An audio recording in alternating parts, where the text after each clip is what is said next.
আমাদের যে 6টা সিদ্ধান্ত ছিল দাবি ছিল, এর মধ্যে একটা দাবি পূরণ করা হয়েছে, আরো 5টা দাবি রয়েছে এবং আরো কি নতুন অ্যাড করা যেতে পারে সেই বিষয়ে আমাদের অডিটোরিয়ামে আলোচনা হচ্ছে।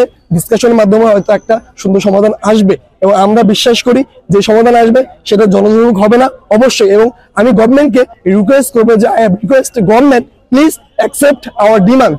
It's our rights, it's our basic rights. So why you have ignored it? You should accept it immediately. এখন এই জায়গা থেকে সুস্পষ্ট ভাই আপনার দাবি মেনে নেন।